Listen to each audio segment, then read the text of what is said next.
இறை இயேசுவில் பிரியமுள்ள மாதா தொலைக்காட்சியின் அனைத்து நிகழ்ச்சிகளையும் ஆவலோடு பார்த்து கொண்டிருக்கிற அன்பு நேயர்கள் அனைவருக்கும் இனிய இரவு வணக்கம். ஒவ்வொரு நாளும் இந்நிகழ்வின் வழியாக நமது நல்வாழ்விற்கு தேவையான பல நல்ல சிந்தனைகளை நாம் தெரிந்து கொண்டிருக்கிறோம். இன்றும் ஓர் அருமையான சிந்தனையைத்தான் நான் உங்களோடு பகிர்ந்து கொள்ள ஆசைப்படுகிறேன். கடவுளால் படைக்கப்பட்ட நாம் ஒவ்வொருவரும் நல்லவர்களாக வல்லவர்களாக வாழ வேண்டும் என்று விரும்புகிறோம். அனைவருக்கும் நல்லவர்களாக இருக்க வேண்டும் என்றால் அனைவருக்கும் பிடித்தமானதை செய்பவர்களாக, ஒழுக்கத்தில் சிறந்தவர்களாக இருக்க வேண்டும். அப்படி பிடித்தமானதை செய்யவில்லை என்றால் நமக்கு நல்ல பெயர் கிடைக்க வாய்ப்பில்லை. அதற்கும் நாம் தயாராக இருக்க வேண்டும். பெரும்பாலும் நாம் நல்லவர்கள் என்று யாரை சொல்கிறோம்?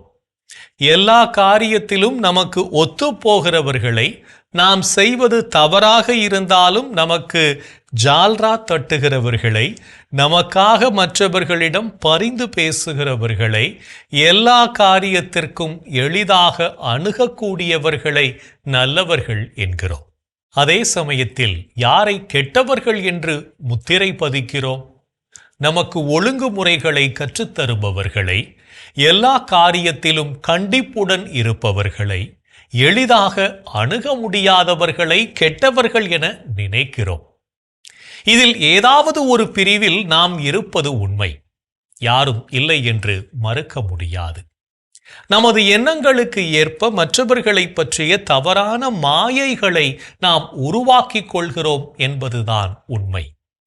இத்தகைய செயல்பாடுகளை களைந்து நல்லவர்களாக வாழ முயற்சி செய்வோம். நமது இல்லமாக இருந்தாலும் சரி, பணிபுரியும் பணித்தளமாக இருந்தாலும் சரி, சில ஒழுங்குகள் வரையறுக்கப்படுவது இயல்பான ஒன்று. அதனை கடைபிடிப்பது நமது கடமை என்பதை நாம் உணர வேண்டும். அப்படி உணராதவரை நாம் திருந்துவதற்கான வாய்ப்பில்லை என்றுதான் சொல்ல வேண்டும்.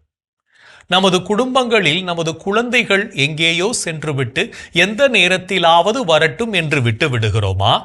இல்லையே. வீட்டிற்கு தாமதமாக வந்தால் அவர்களை கண்டிப்பது உண்மைதானே?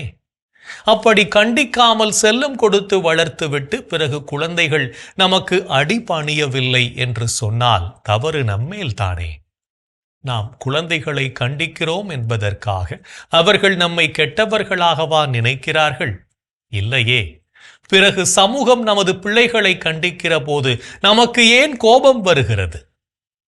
நமது குழந்தைகள் செய்யும் தவறுகளை, ஒழுக்கமற்ற தன்மைகளை சுட்டி காட்டுகிற போது அதனை திருத்திக் கொள்ளத்தானே வேண்டும்.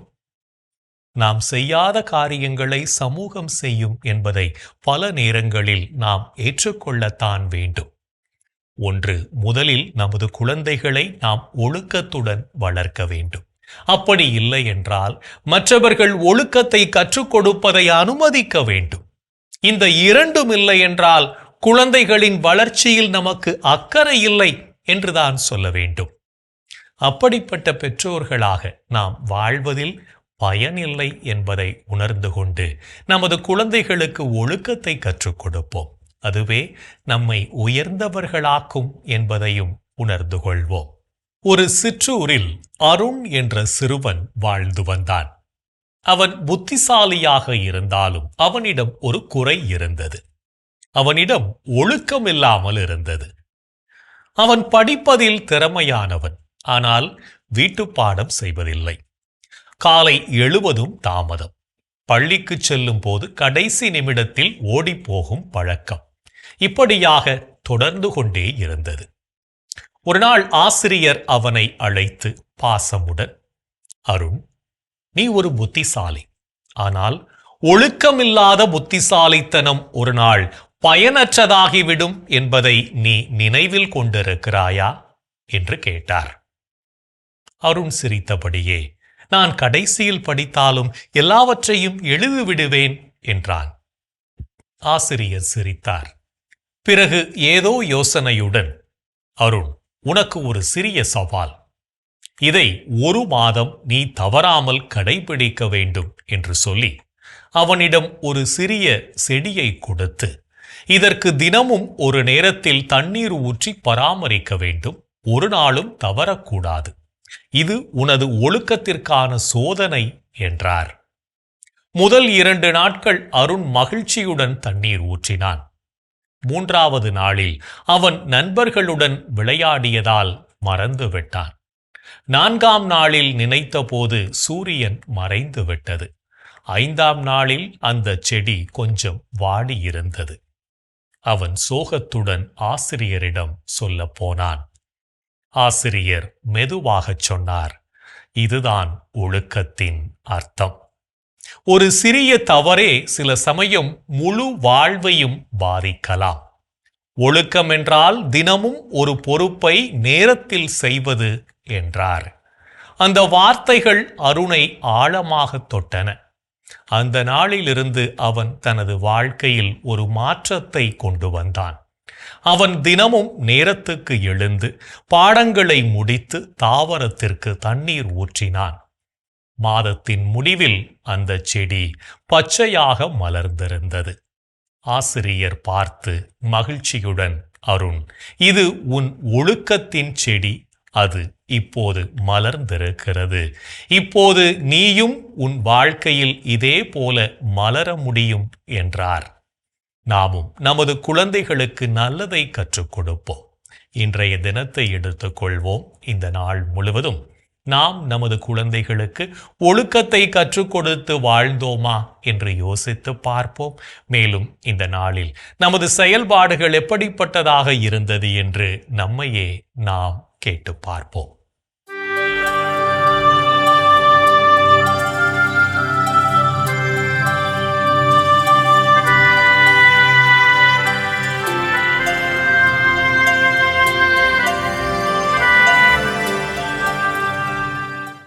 இன்று நீங்கள் உங்களோடு உள்ளதை மற்றவரோடு பகிர்ந்து கொண்டீர்களா? பணத்தை உன் சகோதரர்களுக்காகவோ நண்பர்களுக்காகவோ செலவிடு. அழிந்து போகும்படி அதை கல்லுக்கு அடியில் மறைத்து வைக்காதே. இன்று நீங்கள் உங்களிடம் கொடுக்கப்பட்ட பணத்தை நேர்மையோடு கையாண்டீர்களா? செல்வத்தின் மீதுள்ள விழிப்பு உடலை நலியச் செய்கிறது. அதை பற்றிய கவலை உறக்கத்தை துரத்தியடிக்கின்றது. இன்று நீங்கள் கடவுளை போற்றி புகழ்ந்தீர்களா? நமது வலிமையாகிய கடவுளை மகிழ்ந்து பாடுங்கள். யாக்கோபின் கடவுளை புகழ்ந்து ஏத்துங்கள். இன்று நாம் இறைவனுக்கு ஏற்புடைய செயல்களை செய்திருந்தாலும் சமயங்களில் நமது செயல்களால் இறைவனையும் நம்மை சுற்றி வாழும் சமூகத்தையும் மனநோகச் செய்திருப்போம். அத்தகைய தருணங்களுக்காக மனம் வருந்தி மன்னிப்பு கேட்டு மனத்துயர் மன்றாட்டை ஜெபிப்போம்.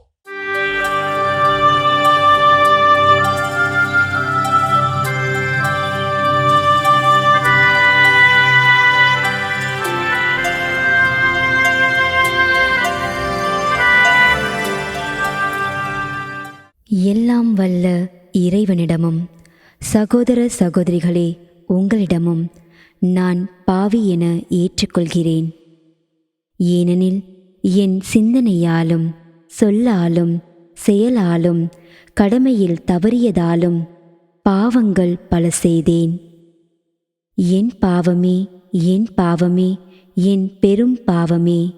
ஆகையால் எப்போதும் கன்னியான புனித மரியாவையும் வானதூதர் புனிதர் அனைவரையும் சகோதர சகோதரிகளே உங்களையும் நம் இறைவனாகிய ஆண்டவரிடம் எனக்காக வேண்டிக்கொள்ள மன்றாடுகிறேன்.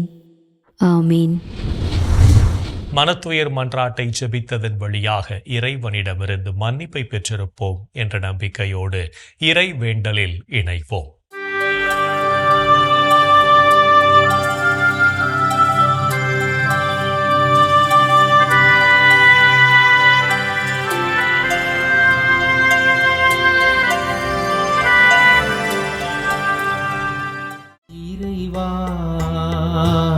இறைவா, எமக்கு துணை புரிய வாரும்.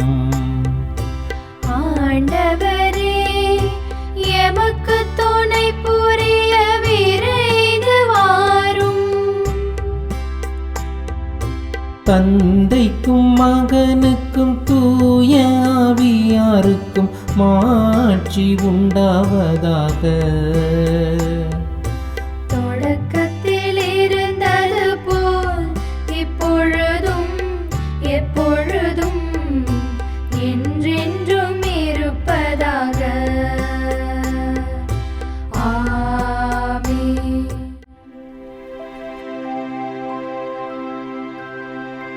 ஆண்டவரே ஆண்டவரே, எனக்கு இறங்கி என் வேண்டுதலுக்கு செவி சாய்த்தருளும். ஆண்டவரே ஆண்டவரே, எனக்கு இறங்கி என் வேண்டுதலுக்கு செவி சாய்த்தருளும்.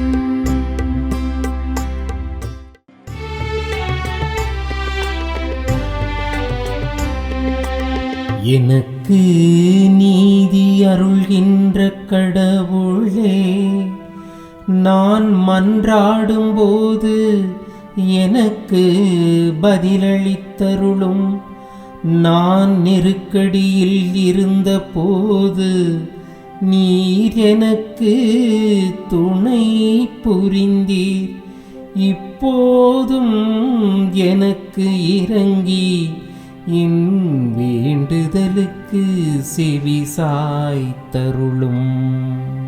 மானிடரே, எவ்வளவு காலம் எனக்குரிய மாட்சிக்கு இழுக்கை கொண்டு வருவீர்? எவ்வளவு காலம் வெறுமையை விரும்பி பொய்யானதை நாடே செல்வீர்?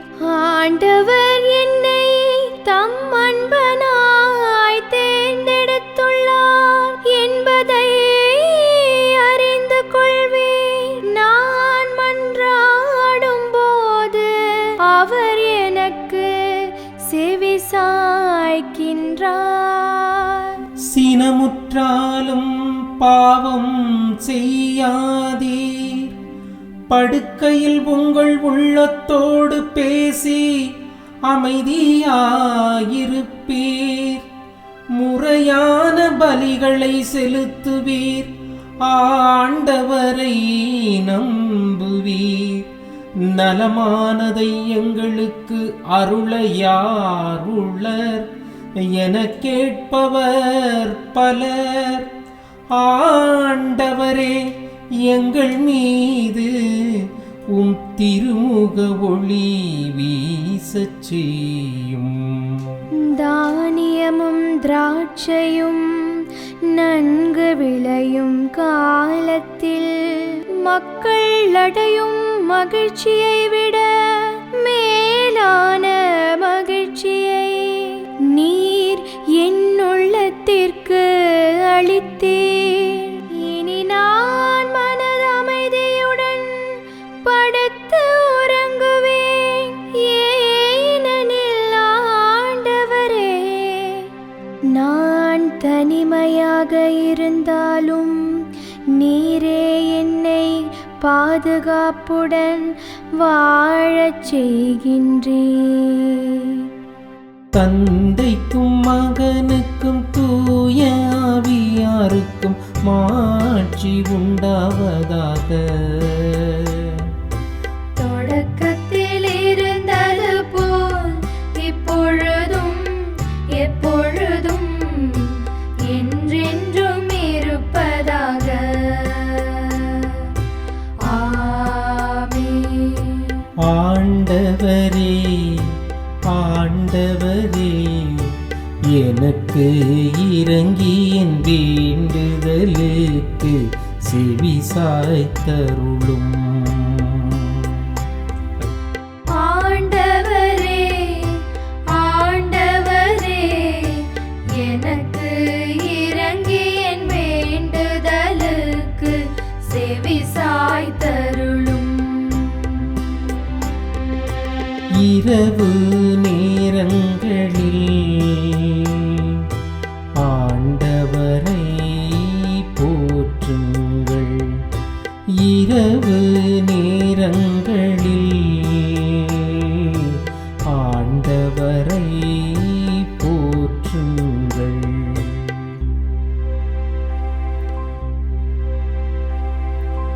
இரவு நேரங்களில் ஆண்டவரின் இல்லத்தில் பணி செய்யும் ஆண்டவரின் ஊழியரே, நீங்கள் அனைவரும் ஆண்டவரை போற்றுங்கள்.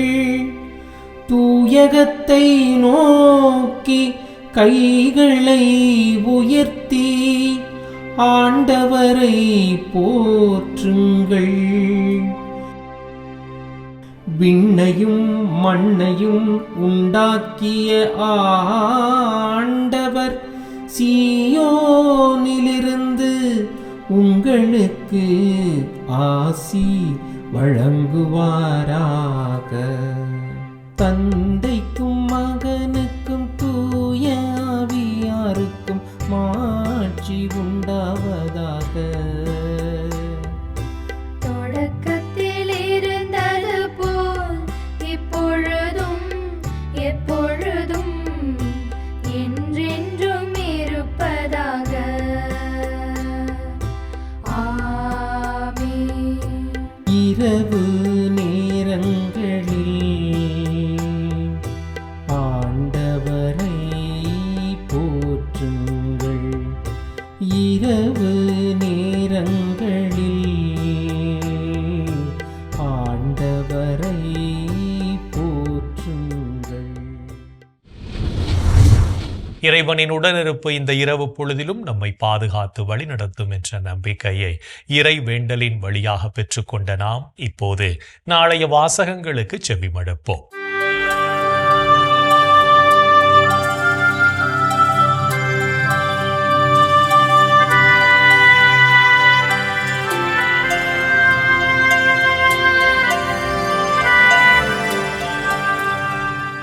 நாளைய திருப்பலி வாசகங்கள்.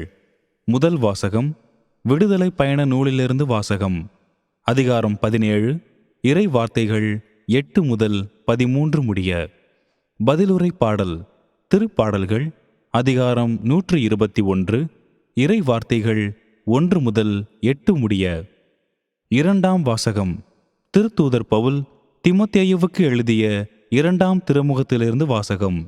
அதிகாரம் 3, இறை வார்த்தைகள் 14 முதல் அதிகாரம் 4, இறை வார்த்தைகள் 2 முடிய. லூக்கா எழுதிய தூய நற்செய்தியிலிருந்து வாசகம்.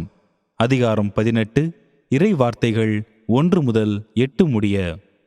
அக்காலத்தில் சீடர்கள் மனம் தளராமல் எப்பொழுதும் இறைவனிடம் மன்றாட வேண்டும் என்பதற்கு இயேசு ஓர் உவமை சொன்னார். ஒரு நகரில் நடுவர் ஒருவர் இருந்தார். அவர் கடவுளுக்கு அஞ்சி நடப்பதில்லை, மக்களையும் மதிப்பதில்லை. அந்நகரில் கைம்பெண் ஒருவரும் இருந்தார். அவர் நடுவரிடம் போய், என் எதிரியை தண்டித்து எனக்கு நீதி வழங்கும் என்று கேட்டுக்கொண்டே இருந்தார். நடுவரோ நெடுங்காலமாய் எதுவும் செய்ய விரும்பவில்லை. பின்பு அவர், நான் கடவுளுக்கு அஞ்சுவதில்லை, மக்களையும் மதிப்பதில்லை, என்றாலும் இக்கைம்பெண் எனக்கு தொல்லை கொடுத்து கொண்டிருப்பதால் நான் இவருக்கு நீதி வழங்குவேன், இல்லையானால் இவர் என் உயிரை வாங்கிக் கொண்டே இருப்பார் என்று தமக்குள்ளே சொல்லிக் கொண்டார். பின் ஆண்டவர் அவர்களிடம், நேர்மையற்ற நடுவரே இப்படி சொன்னார் என்றால், தாம் தேர்ந்து கொண்டவர்கள் அல்லும் பகலும் தம்மை நோக்கி கூக்குரலிடும்போது கடவுள் அவர்களுக்கு நீதி வழங்காமல் இருப்பாரா? அவர்களுக்கு துணை செய்ய காலம் தாழ்த்துவாரா? விரைவில் அவர்களுக்கு நீதி வழங்குவார் என நான் உங்களுக்கு சொல்கிறேன். ஆயினும் மானிட மகன் வரும்போது மண்ணுலகில் நம்பிக்கையை காண்பாரோ என்றார். ஆண்டவரின் அருள்வாக்கு. கிறிஸ்துவே உமக்கு புகழ். நாம் ஆண்டவரிடம் முழுமையாக நம்பிக்கை கொண்டு வாழவும் அவரோடு நாளும் இணைந்து பயணிக்கவும் அழைப்பு விடுக்கும் இயேசுவின் குரலுக்கு செவிமடுத்து வாழ்வோம் என்ற சிந்தனையோடு சிமியோன் பாடலில் இணைவோம்.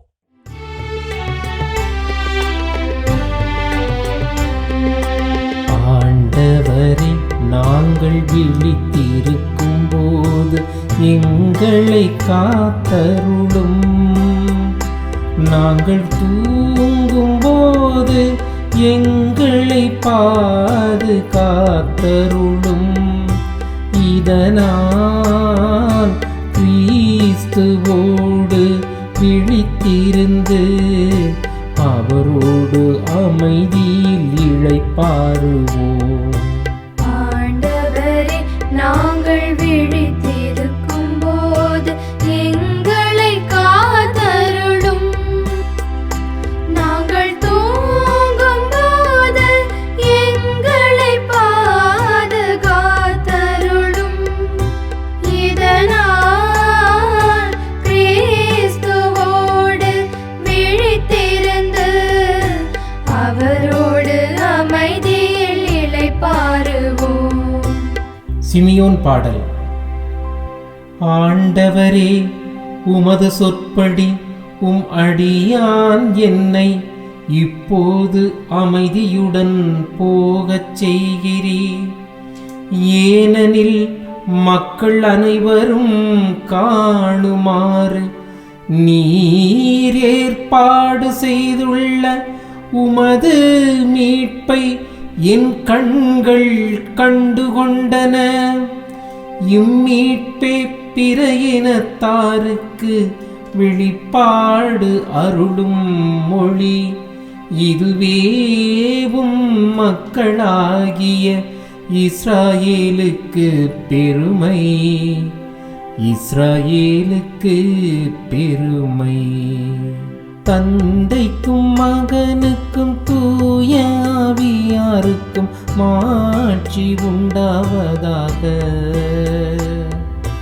தொடக்கத்தில் இருந்தது போல் இப்பொழுதும் எப்பொழுதும் என்றென்றும் இருப்பதாக. ஆமென். ஆண்டவரே, நாங்கள் விழித்திருக்கும் போது எங்களை காத்தருளும். நாங்கள் தூங்கும் போது எங்களை பாதுகாத்தருளும். இதனால் கிறிஸ்துவோடு விழித்திருந்து அவரோடு அமைதியில் இளைப்பாறுவோம். ஆண்டவரே, நாங்கள் விழித்திருக்கும் போது எங்களை காத்தருளும். நாங்கள் தூங்கும் போது எங்களை பாதுகாத்தருளும். இதனால் கிறிஸ்துவோடு விழித்திருந்து அவரோடு அமைதியில் இளைப்பாறுவோம். இறைவன் நம்மை ஒவ்வொரு நொடிப்பொழுதும் அற்புதமாய் வழிநடத்தி கொண்டிருப்பதை சிமியோன் பாடல் வழியாக உணர்ந்து ஜெபித்த நாம் இப்போது நாளைய புனிதரை பற்றி பார்க்கலாம்.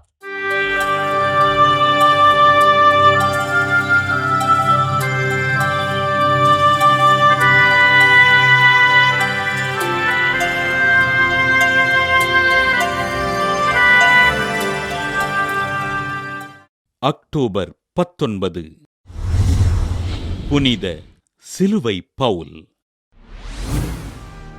இத்தாலி நாட்டில் ஒவாதா என்னுமிடத்தில் வாழ்ந்த மார் அன்னா மரியா மசாரி பெற்றோருக்கு கிபி 1694 பிறந்தார் சிலுவை பவுல். பவுலோ பிரான்செஸ்கோ டானி என்ற இயற்பெயரினைக் கொண்ட இவர் சிறுவயது முதல் சிலுவையினை அன்பு செய்து ஆண்டவரின் திருப்பாடுகளை தியானித்தார். தன் வாழ்வினை இறைவனுக்கு அர்ப்பணிக்க விரும்பிய பிரான்செஸ்கோ குருத்துவ அருட்பொழிவு பெற்று தன் பெயரினை பவுல் என்று தேர்ந்து கொண்டார்.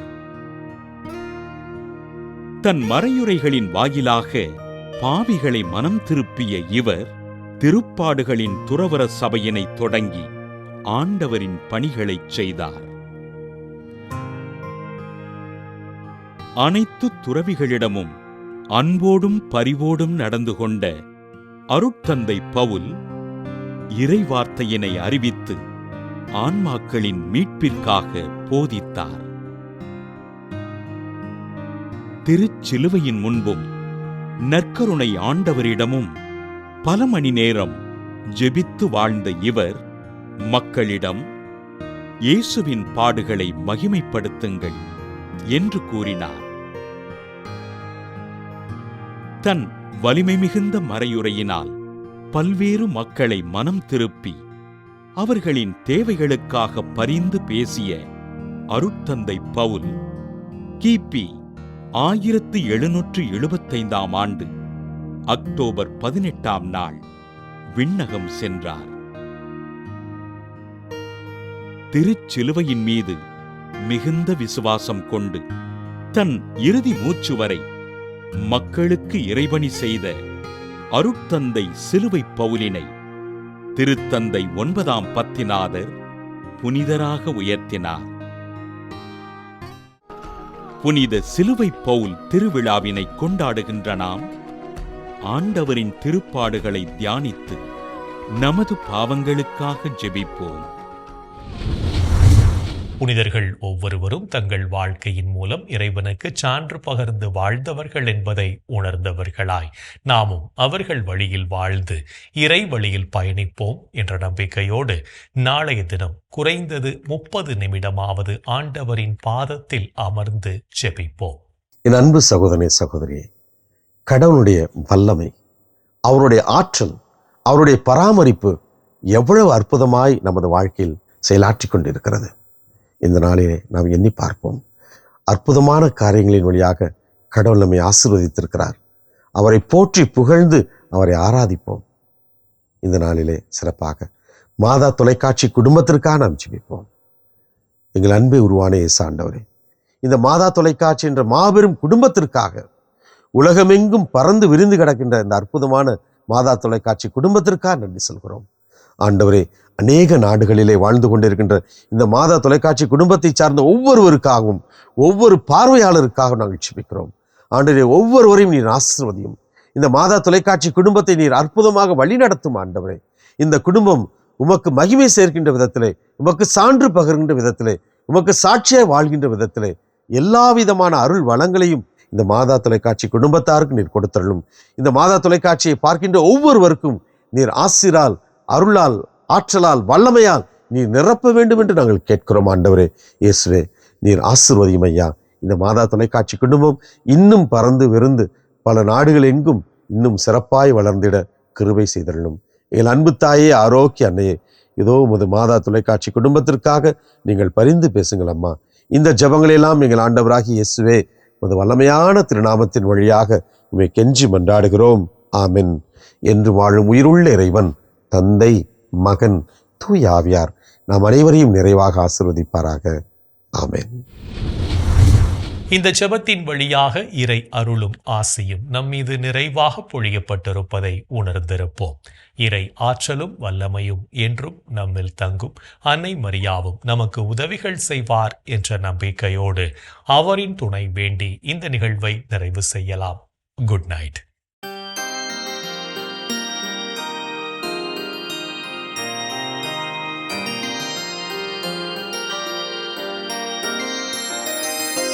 வாழ்க அரசியே, தயை மிகு அன்னையே, வாழ்வே இனிமையே, தஞ்சமே வாழ்க. தாயகம் இழந்த ஏவையின் மக்கள் தாயே என்றும்மை கூவி அழைத்தோ. கண்ணீர் கனவாய் நின்றும்மை நோக்கி கதறியே அழுதோம், பெருமூச்செறிந்தோம். ஆதலால் எமக்காய் பரிந்துரைப்பவரே, அன்புடன் எம்மை கடைக்கண் பாரே. திருவயிற்றின் கனியாம் இயேசுவை இம்மை வாழ்வின் இறுதியில் காட்டுவிற் கருணையின் உருவே, தாய்மையின் கனிவே, இனிமையின்